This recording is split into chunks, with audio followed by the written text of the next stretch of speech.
This is Rydo, and we're back with another recording of Hearthstone. Today is Monday, August 20th, and I believe tomorrow on the 21st, if I was to guess, we're not getting any real dates, the Boomsday project puzzles will happen, and so we'll be streaming that as soon as I wake up, which is not probably going to be too early. We're at the new normal now where we're starting streams at 6:30.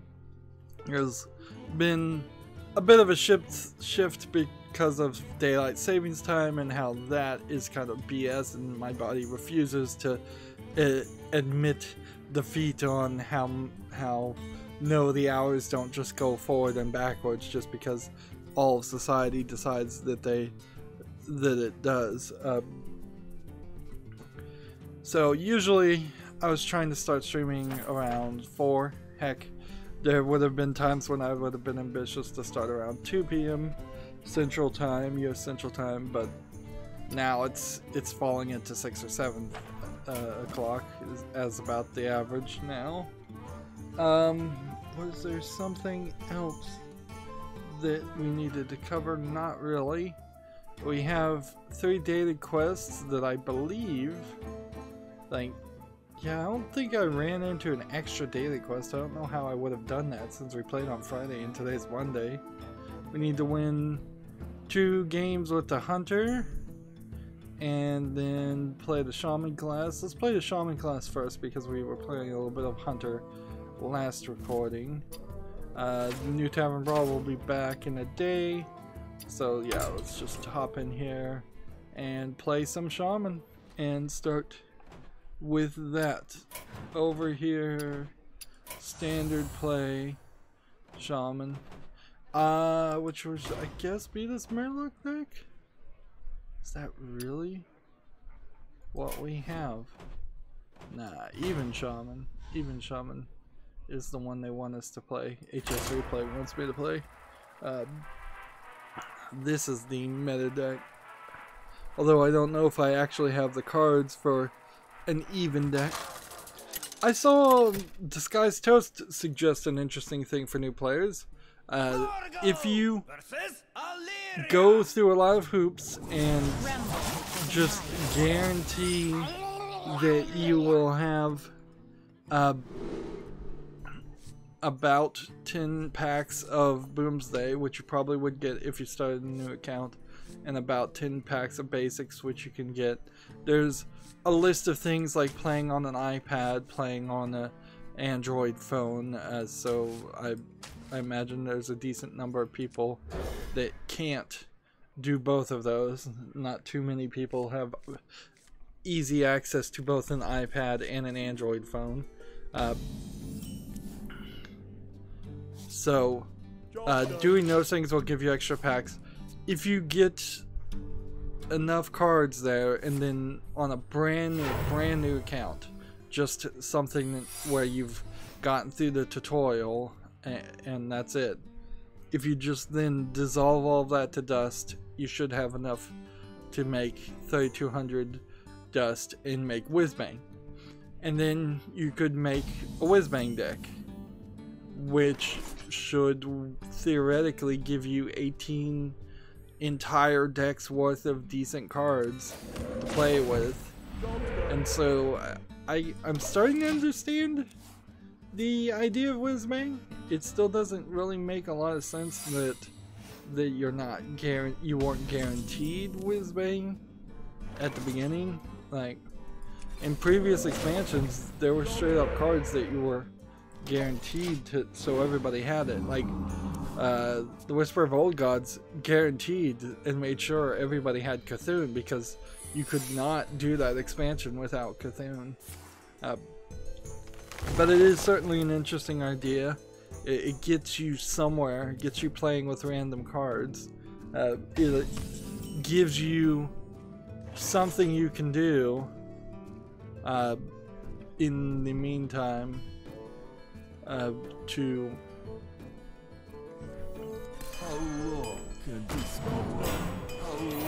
it gives you something to do in the meantime while you're trying to build up a collection and a deck, because clearly you would have to then, after you dissolved a bunch of cards to get Whizbang, you would have to start over from scratch, even worse than a new player would, to build up and get cards and get packs. But also you would have a clue, at least as far as what the cards that you want to play are, because you would have been playing some of them. Alright, we've got a ton of news, and we've been running into issues for probably the past week. So, of just having extra news, and I don't want to have that happen again, so let's start going into the news. 13 more announcements. Today seems like a very busy day too. This is cost. This card deals 2 damage. Truth is my shield. Job done.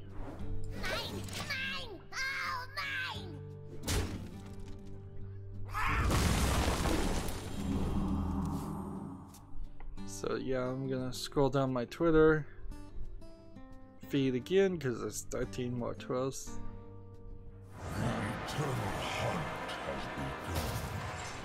Let's see. Yeah, it looked like there was quite a bit of news, and I went through my Twitter feed before this, so there wouldn't be too much of this. I mean, there really shouldn't be any of this at the beginning of the stream. Let's see. The universe unravels. Let's see.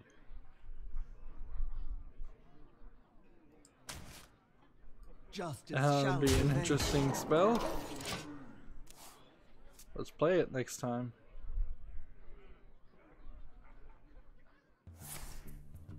Come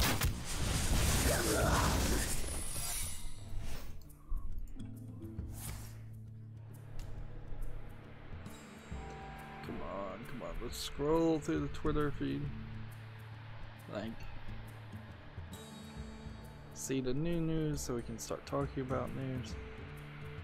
But see, the weird thing is that people are getting early access.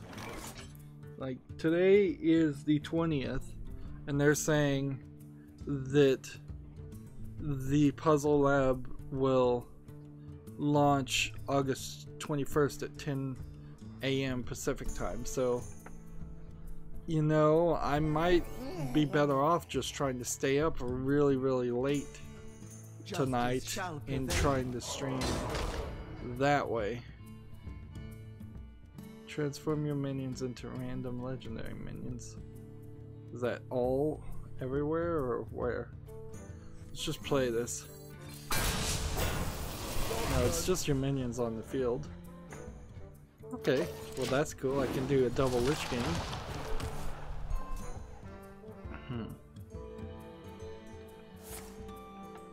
Alright, so let's start covering the news.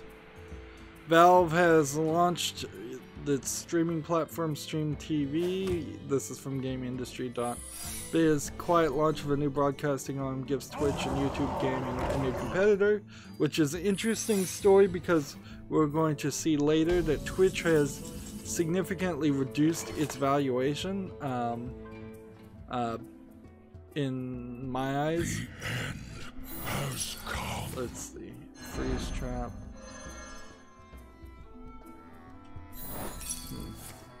Explosive trap. Warriors of the frozen wastes, rise. Snipe.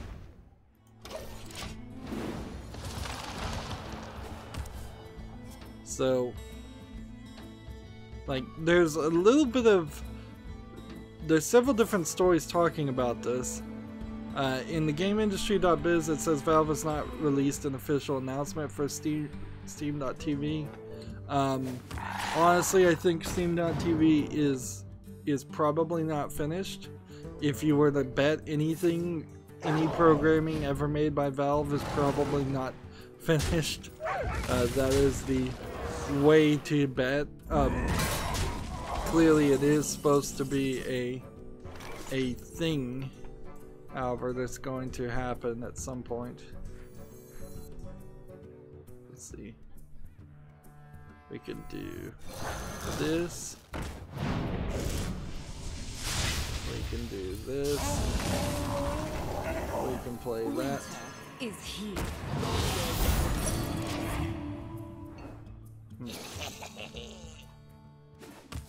Make an end the turn. Gamasutra has an article. Watch Phantom Doctrine's lead designer talk about abandoning RNG. This is a video link on Gamasutra, so you'd have to watch it. It's a Twitch 56 or 58 minute long video link. The idea of abandoning RNG, random things, I mean, in some ways RNG getting eliminated is a good idea, in some ways it's a not good idea. Like, it's just not something that's a high priority to do.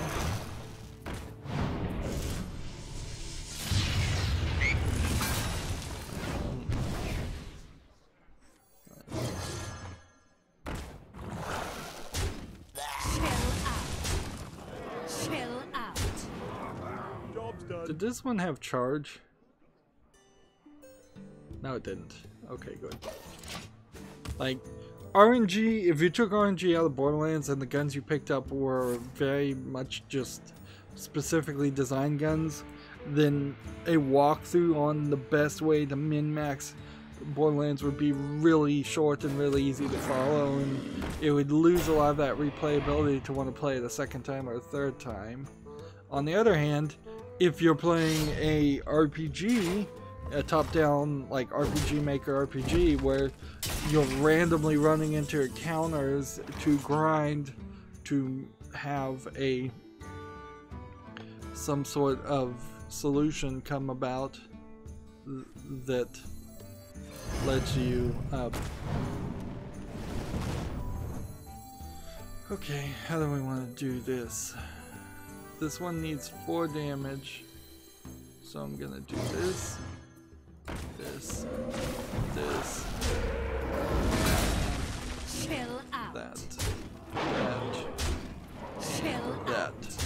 Now, I'm supposed to be playing Shaman cards right now, and I'm not really accomplishing that. Like, so yeah, for a top-down RPG, most top-down RPGs even have gotten rid of the you're going to have random encounters and you're not even going to see the enemies on the screen, and they've come to, at the very least, you see the enemies on the screen. Pokemon is the Let's Go Pokemon series in particular is, I think, getting rid of the idea of running into random encounters. So that's something. Let me see if this game is in English. Yes, it is. We've got a game on Steam called Touhou Luna Nights. That's Touhou, one word, and then Luna, Luna Nights. Let's see. It says it is a 2D search action Metroidvania game. After creating many action games, this is a new project from Team Ladybug. It's labeled weirdly, certainly with multiple things. It does have a side-scrolling kind of anime, kind of 8-bit, although I would say this is probably closer to a 16-bit level of animation, just because it's zoomed in. It's still pixely. I played like 7 Shaman cards there, but we're on a winning streak, so let's not break it. We've made it into rank 19 without really struggling, whereas there have been many months where this has not been the case. So the thing about Touhou Luna Nights, which is 20% off and for $9.59, is it totally looks like it is playable. It's got a good looking menu. It looks like it's got some systems in it that you wouldn't just generally expect for a Metroidvania game to specifically have. It's not too much cheesecake from what I'm seeing. So None will certainly that can be a problem with anime games, as it's just way too much of that. When I search Team Ladybug, though, they don't have anything else under their name, but then they are also listed under a company called Vaca Game Magazine, which then does have 2 other games, one of which is Angels of Death, which is the game which an anime was made after this season. So this is relevant for a few reasons.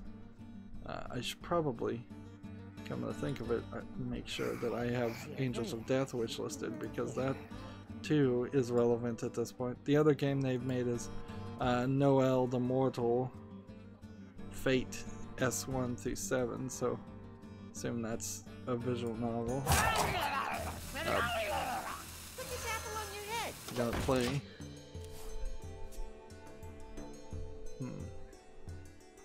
So yeah, looks like a good game. We start off on the on a right foot. Angels of Death is rated overwhelmingly positive. Noel the Mortal Fate S1 through 7, which I assume means seasons 1 through 7, is overwhelmingly positive. And they're still saying this is an RPG more than it's a visual novel. And all 7 seasons of that is 20% off for $11.99. So they're not ripping you off, even for giving you 7 seasons, which I don't know. Like, I'm playing right now. I started playing The Walking Dead season 3, which is called The Walking Dead: A New Frontier, officially. But the thing that you can certainly take from that is, while it is very much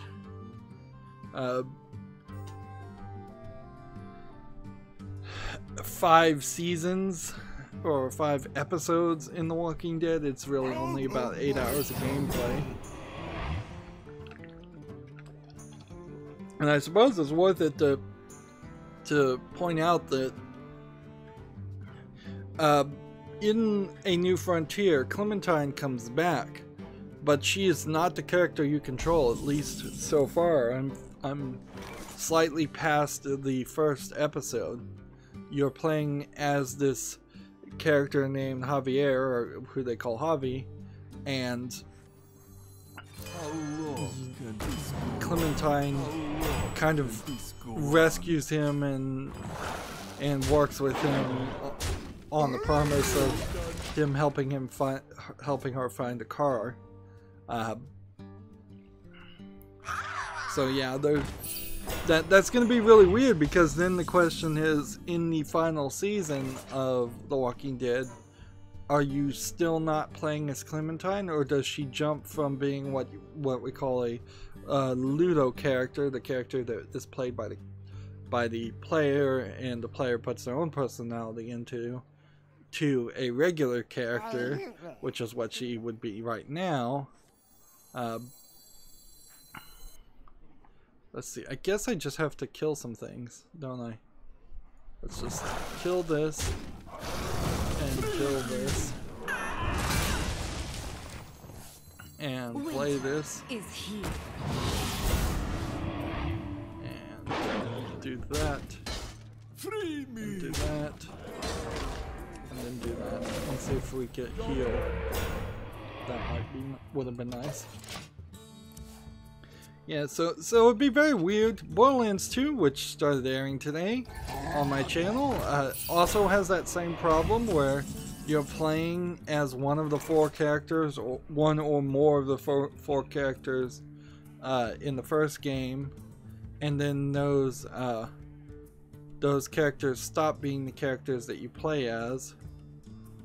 Alright, how can we do this in a way that this works well? Winter is here. That was a mistake. Because I'm gonna have to do this, and then I'm gonna have to do this, and then see, I could have, like, and see, I can either kill this guy or not kill this guy. And it's probably better just to kill this guy. Do this, and in return.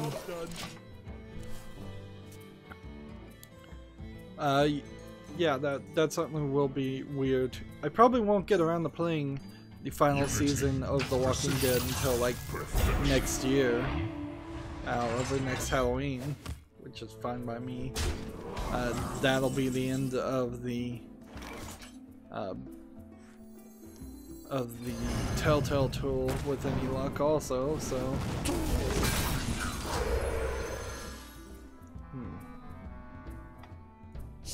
And they'll move on to a better tool.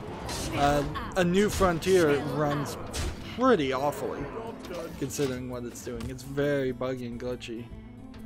For as new of a game as it is, for as little as the Telltale games actually try to animate.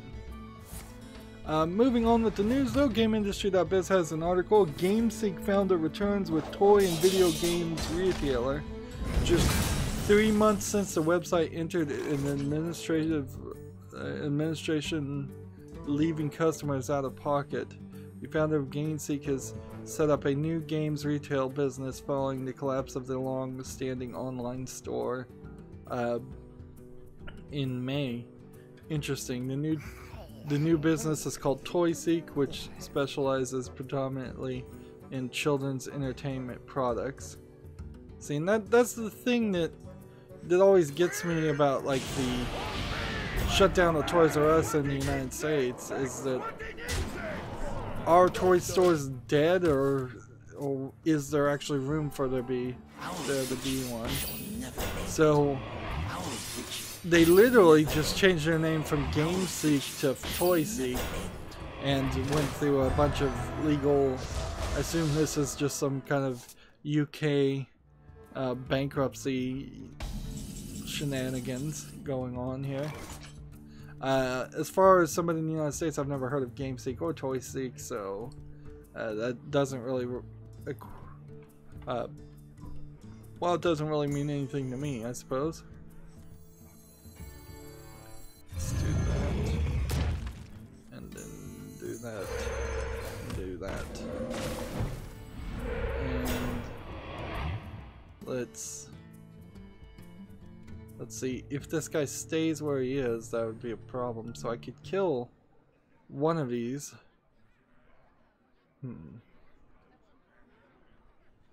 Like, probably should just kill one of these right now. And hit enter. We have a game on Steam called Dimensions Versus. It says it's a free-to-play action indie game. It looks like it's a Smash Brothers style clone.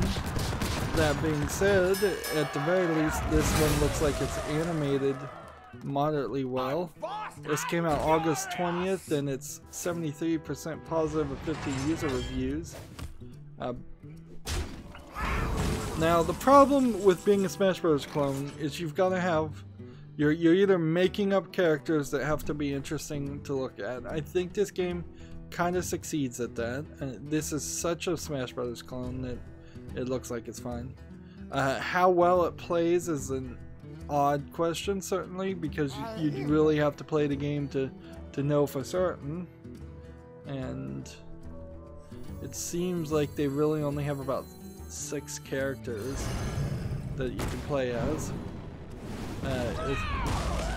One would assume that this is an early access game that they would have to commit to and continue to add things to. It is labeled early access. Single player, local multiplayer, free to play. I don't see how you make any money here to add more characters. It's at patch 0.1.0.2, which means at the very least you take that to mean that they that they plan on adding a lot of characters. Let's see. Planned features is labeled here. Currently planned. Items, a staple, stages, characters, team battles, capture the flag, tank versus tank. Let's see. They're also saying it's completely free to play with no in-game purchases and any one player advantage over another. All purchases that can be made with real money are purely cosmetic and can be acquired with the currency earned in-game. Yeah, I don't know how Dimension Versus succeeds there. When the only successful Smash Brothers game I can even think of is Smash Brothers, a game that is annualized and sold at the full price of a video game, and you want to make this free to play forever, with only hoping that people make cosmetic purchases enough to fund the continued development of characters. I don't see how that works. In fact, the only real reason that Smash Brothers works is because Nintendo has the ability to cheat by effectively taking the assets, the video assets that they've made for other games that they're selling, and just copying and pasting those video assets in the Smash Brothers. So all that animation, all those movesets, all those things, for the most part, are pre-made for previous games. That being said, Dimension Versus does look very interesting, so I guess maybe I'll put it on my follow, or I'll just put it on the wish list as a free-to-play game. If you want to play a Smash Bros. Game with only 6 characters, you can do it for free right now. It looks very good. I do want to applaud that, but I don't see how that makes money and continues. I don't see how that helps people make Dimensions Versus so popular that people are playing that on their PCs instead of playing Smash Brothers. Which that's really where the competition comes up, is if Evo would ever consider to replace Smash Brothers with your game.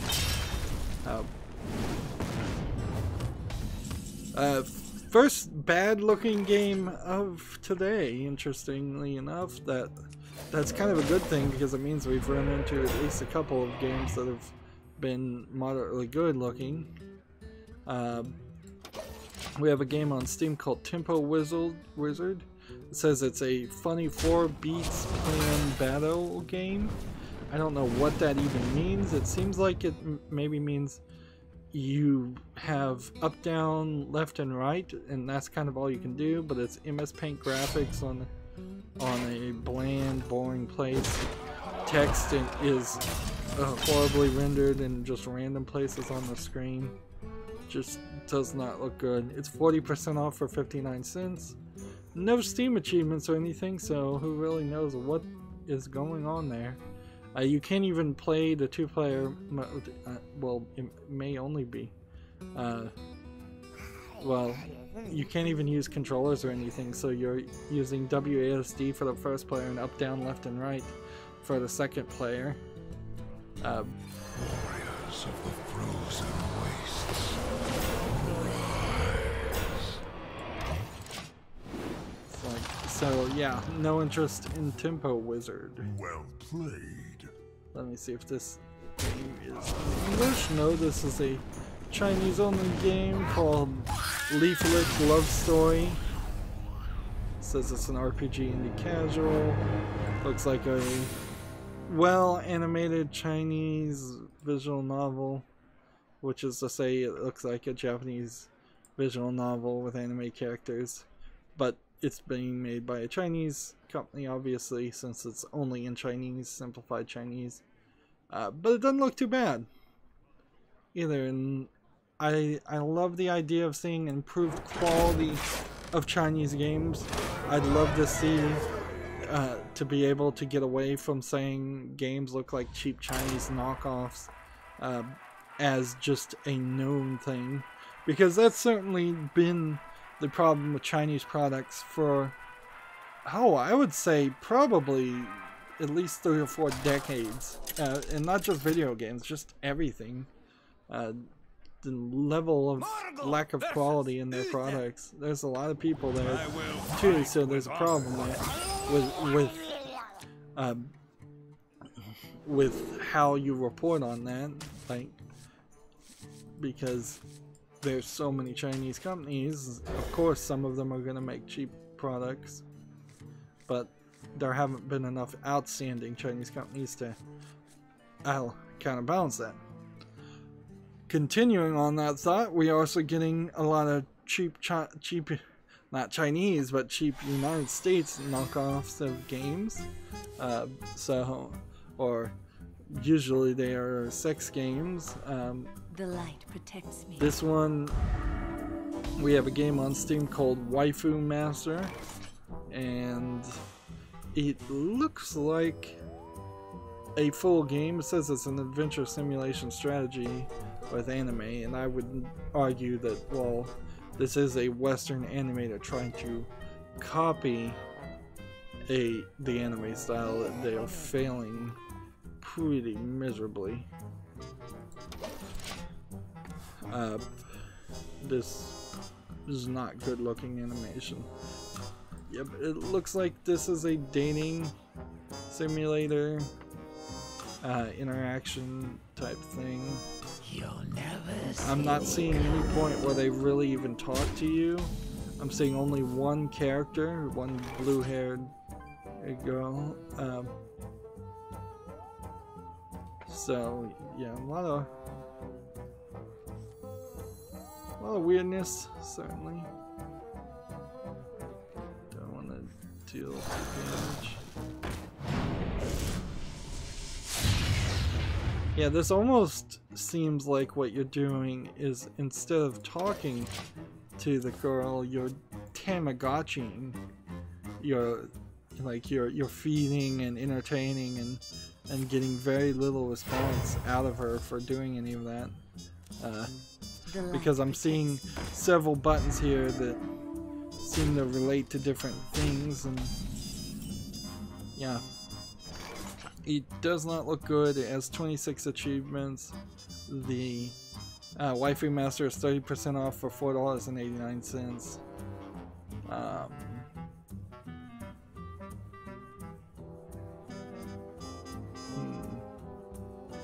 Like, I'm trying to look and see what it even says about itself, and it doesn't seem like it says anything super appealing. Like, I really think if you're gonna name your product waifu anything, you have to give people the option to pick their preferred waifu, or digital wife as it is, because there's, like, giving only one character as an option is not going to appeal to a lot of people.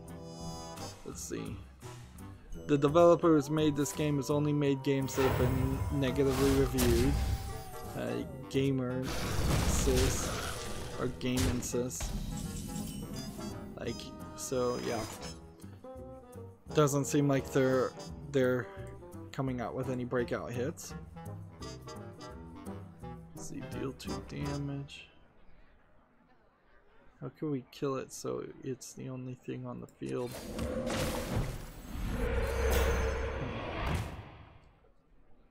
I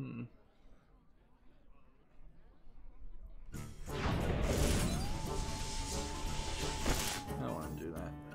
Let's just end the turn here. PC Gamer has an article. Praise director says the final act was too intense. It had too many bots. So I've seen this article several times.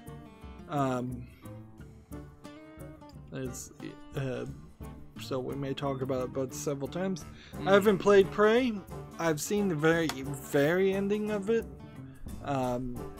but it does seem like if the director doesn't like how it happened, that's interesting.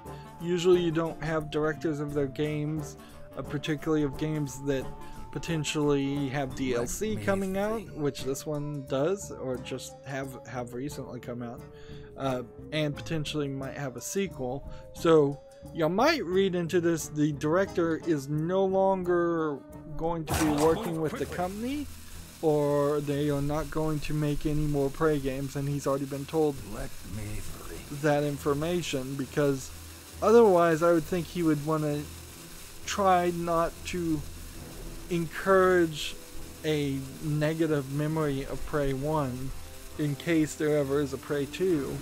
And in this case I say Prey 1 as in the new Prey, new game by the name Prey, not the old game by the name Prey. Boy, that's gonna get confusing fast. Well, alright, I'll take a victory.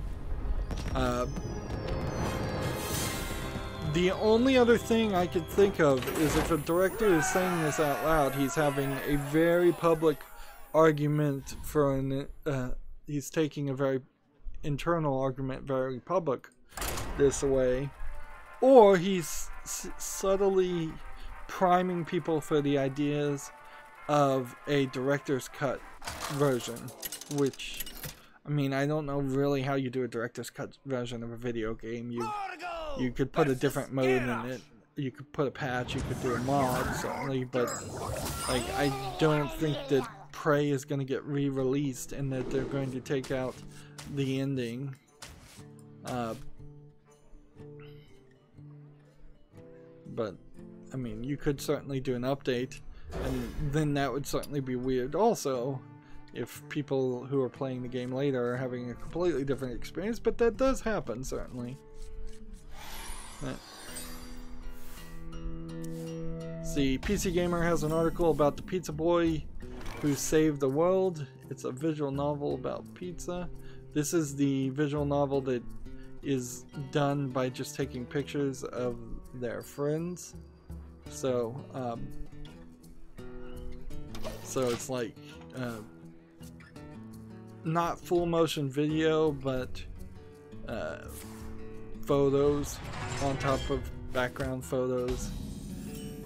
This is kind of also one of these, an advertisement for this visual novel that comes out on September 6th, and you're advertising a visual novel that PC Gamer kind of has an agenda to want to push, instead of, you know, thinking about all the many visual novels that right now aren't being allowed on Steam, which is a much bigger story and what should be what PC Gamer is talking about.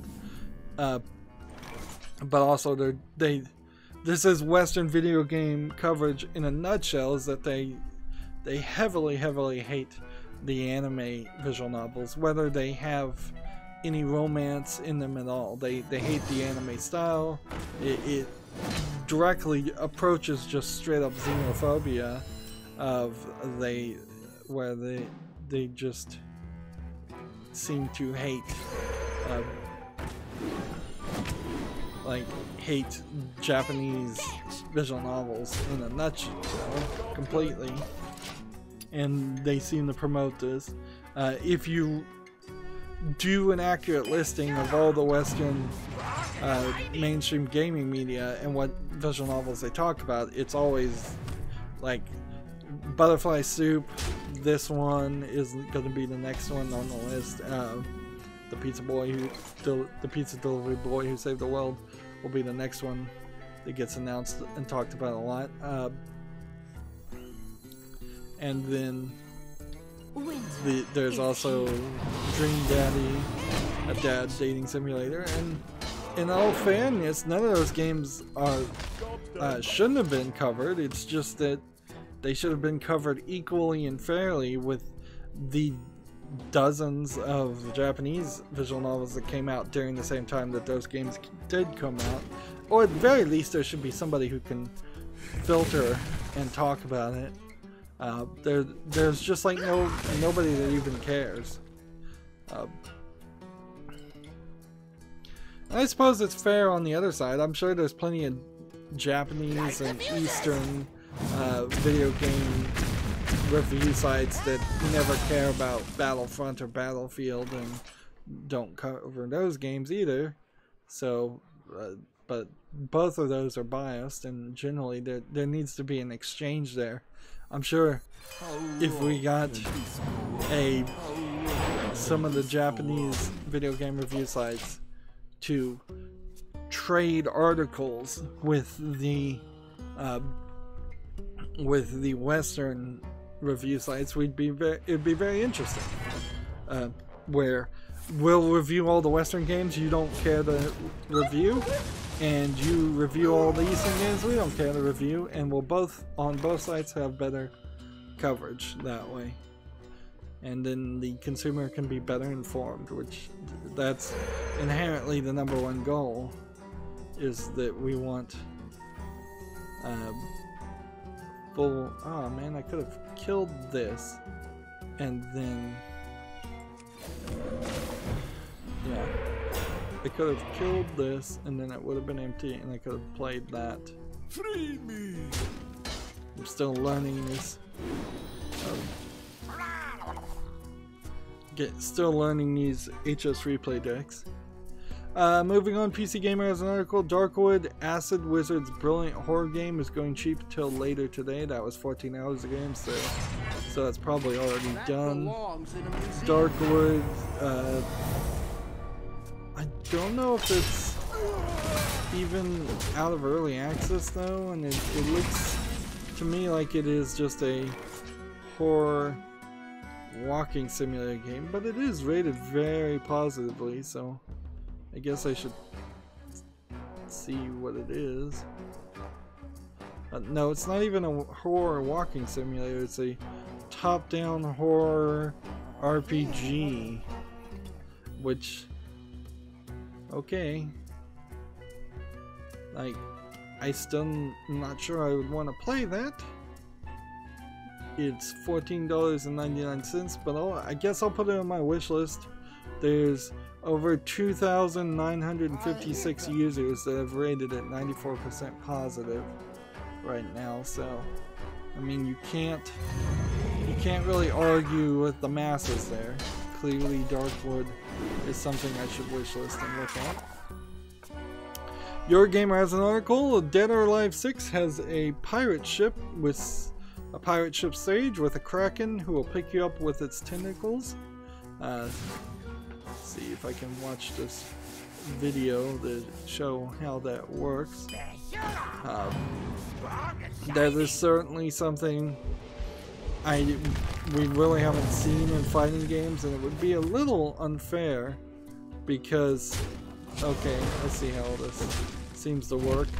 What you do is you knock the enemies, your enemy to the edge of the side, and it is a stage transition thing, which we've seen this before, where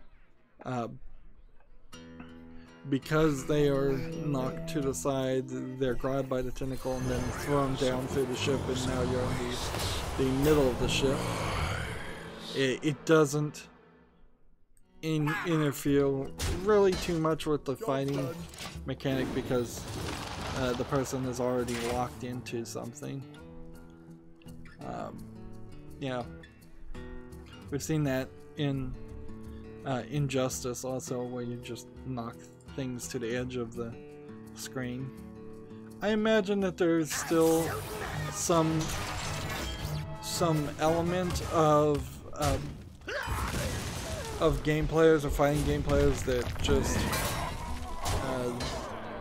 that still would not enjoy stage damage and stage interaction, and maybe very possibly that gets turned off or can be turned off. Alright, what is this gonna do?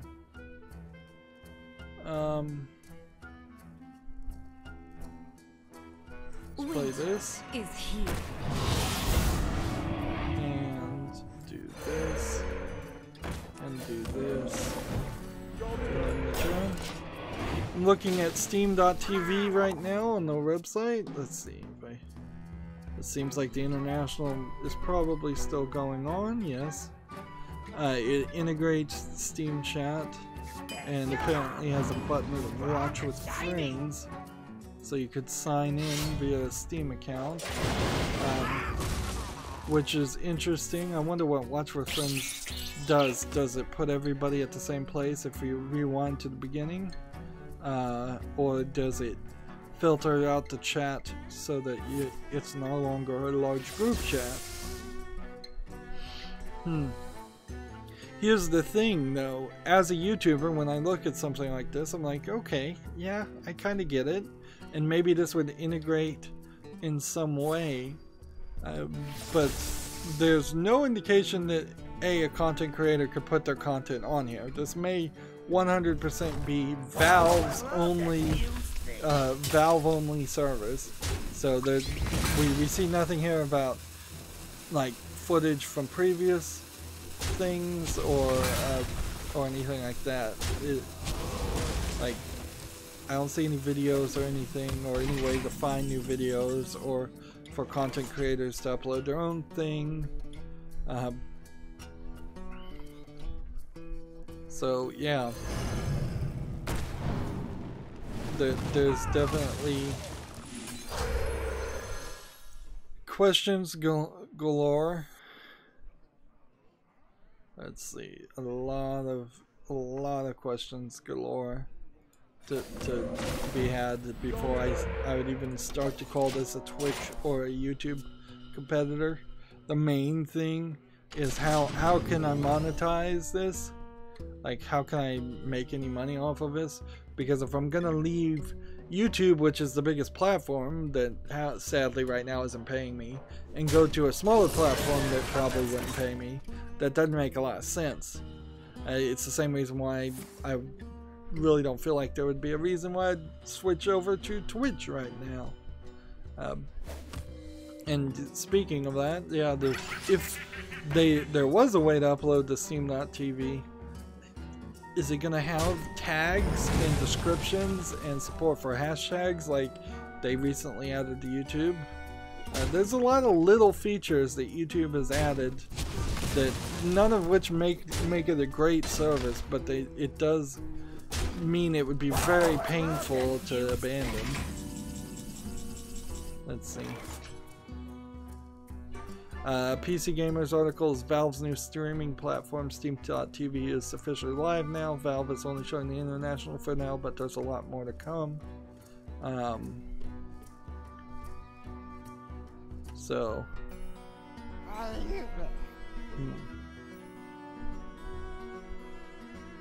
And there apparently was a bit of a blog post. Let's do this. Charge.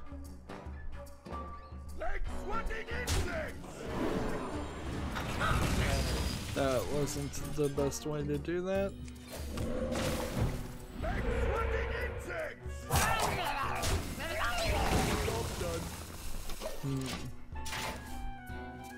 After the tournaments, we plan to extend the watch party support for all games that are broadcasting on Steam and expose new broadcast Steamworks API to Steam partners. So yeah, I have no idea how you'd become a Steam partner, and I don't really know how you broadcast to Steam. Also, I don't know if I'd really want to broadcast to Steam. Like, is Steam gonna become super annoying where every single game is always gonna have somebody playing that game when you go to look at it and buy it? Because if that's the case, that even in the small instances where I've seen that's been the case, I have not enjoyed it at all. They get that video gets in the way. Okay. Let's do this. Let's do this. Let's do this. First wish is free. And then do this. I should just play this card at some point.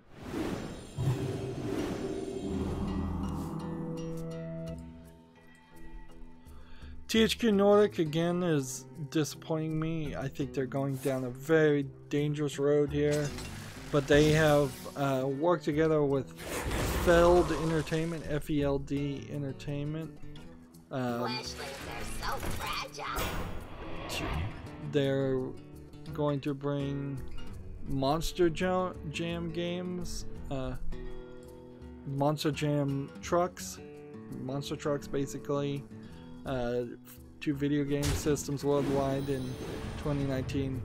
The games will be developed by the Rainbow Studios, creator of MX versus AT All Out. So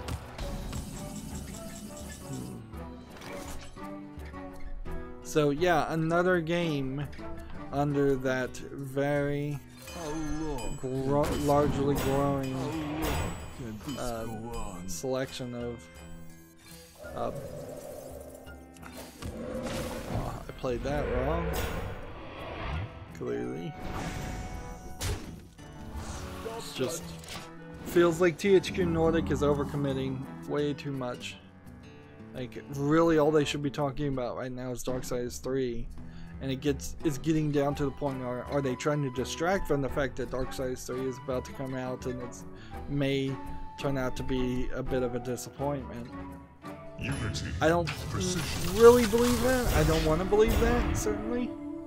But THQ Nordic's trying to grow way too big, way too fast. On the other hand, we have a Game Industry.biz article. Bloodstain's Vita release has been cancelled due to, quote, Sony's plan to discontinue the handheld, the Vita. A Kickstarter update delays the game also to 2019 and offers refunds to their Vita backers. So, Bloodstained Ritual of the Night. There was the other Bloodstained game, which was the 8-bit game that was pretty popular, and that came out. One assumed it was only going to be like a slight teaser until the real 3D animated graphics came out, and people liked that 8-bit teaser game, or that 8-bit version, certainly, but clearly there's some problems with their release schedule, and they shouldn't have put out the 8-bit one until they had already gone gold and finished the other game. If they were really using it as a advertisement and teaser for the real game. Now it looks like what they did is they put out the easy one so that then they could maybe not have to put out the hard one. And that would really suck if Bloodstained never came out. Let's see. Honestly, if you were gonna do that though, you should have also announced the delay when the previous version came out.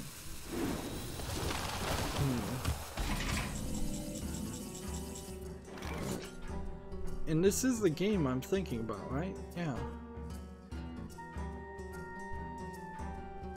Like, there's 2 Bloodstained games. Let's see if I can search Google and find the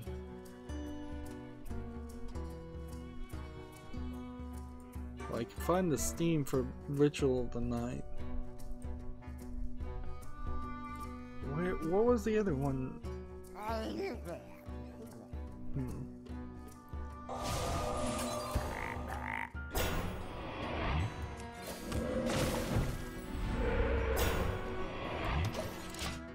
Published by 505 Games.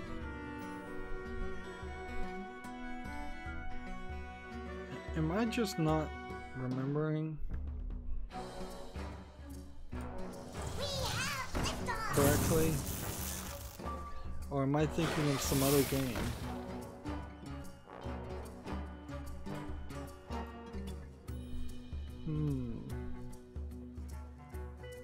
Light the fuses!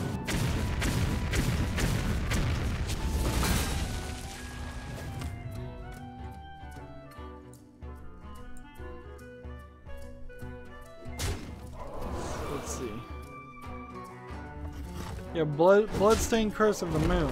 Yeah. Yeah, I'm right here. Curse of the Moon is the 8-bit pixel graphics game that everybody liked. It came out May 24th. It's 95% positive of its lifetime.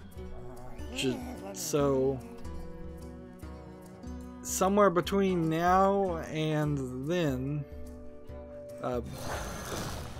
there has been a breakdown in the release schedule, or more likely what happened is that they simply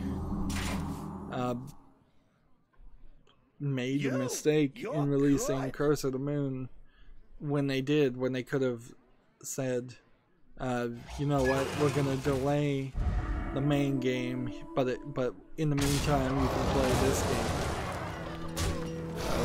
Because now they're in this weird middle ground.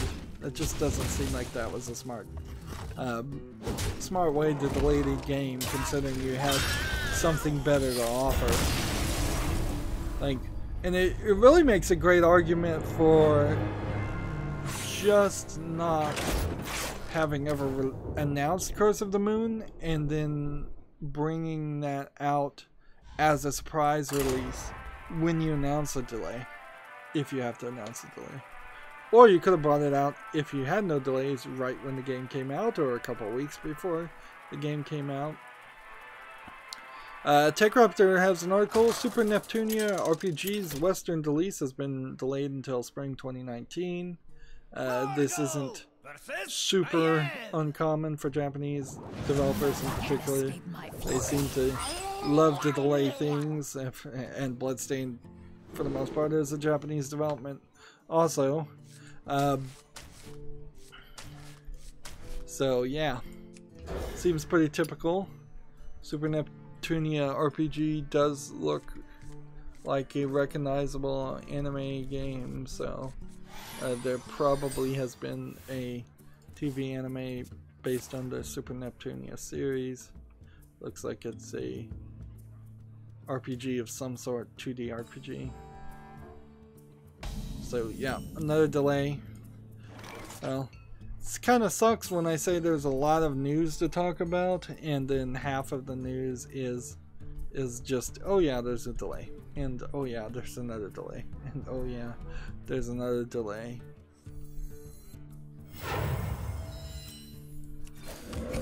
Let's go play that. PC Gamer has an article: Far Cry 5 Dead Living Zombies will shuffle out at the end of August. The third and final entry of Far Cry 5 Season Pass is all about brains and people who love them. I think the two previous Season Pass things for Far Cry 5 were also kind of irrelevant side stories, not really tying into any of the story of Far Cry 5. Inherently, I think it makes a terrible argument for like DLC that should be bought with Far Cry, and like all those DLC elements should just be standalone products, in my opinion. I think Far Cry 5, for better or worse, is its own story, and it stands on its own story, and I would say that's probably true with all the Far Cry series. I could see certainly going into that world and playing as a different character, or trying to accomplish something different in that way, or just continue the story or push the story further, which I'm not sure how much you could really do.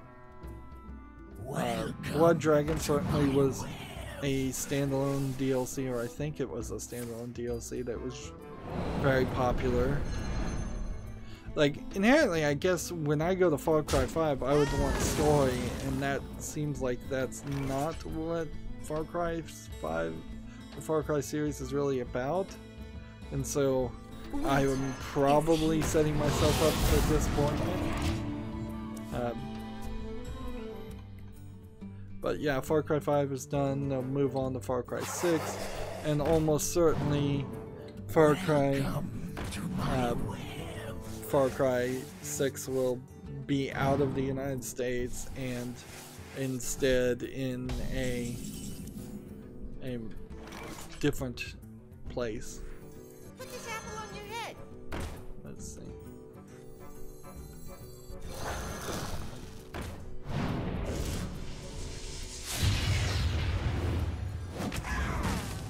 Okay. Chill out. Chill out. There and attack there and hit enter.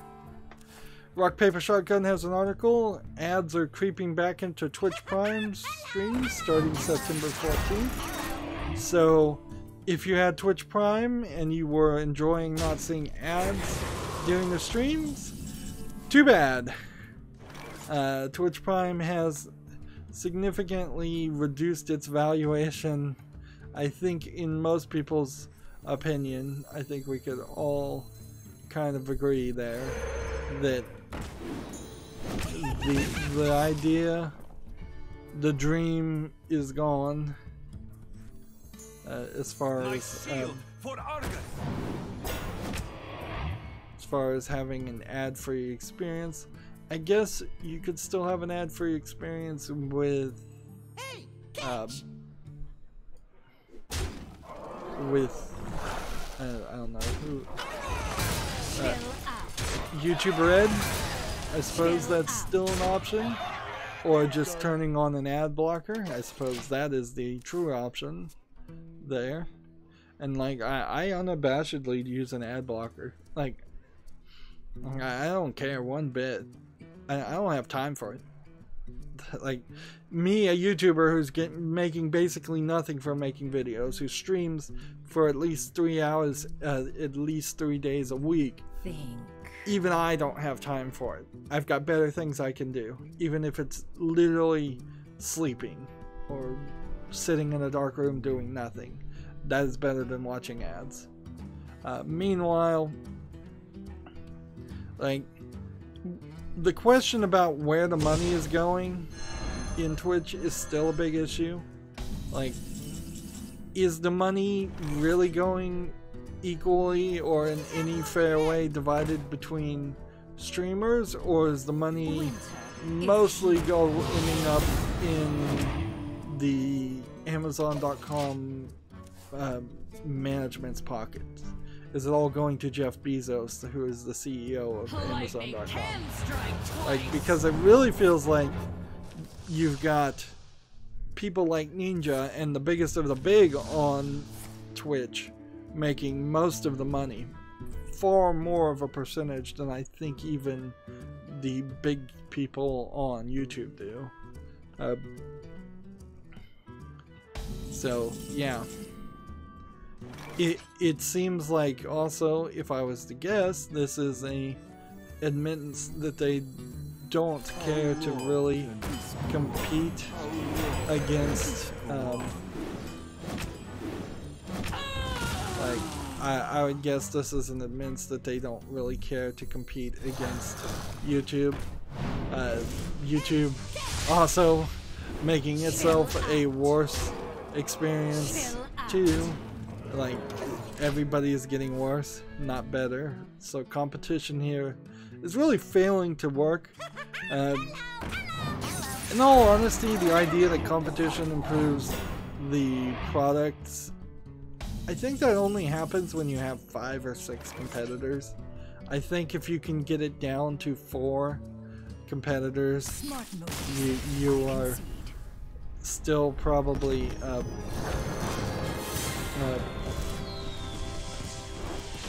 you are still kind of in this just oligarchy, this not duopoly, triopoly, quadopoly. When you look at the cell phone services, you have in the United States AT&T, Verizon, Sprint, and T-Mobile, and then you have a bunch of smaller companies that are really just working for those companies under different names. And there really isn't a lot of competition between those 4 companies, so yeah. I don't know if really competition is what does it. Honestly, frankly, competition often as a way of forcing the economy to provide better services or reduce the prices has always been a lie. Regulation is really probably what we need more than anything, and regulation to the point of privatization, no, not privatization, but publicizing things, turning things into utility, having the government, even with governmental waste and spending, is probably a better way to get better quality than it is than letting the companies handle things. Amazon Prime also has eliminated its 20% discount on games pre-orders.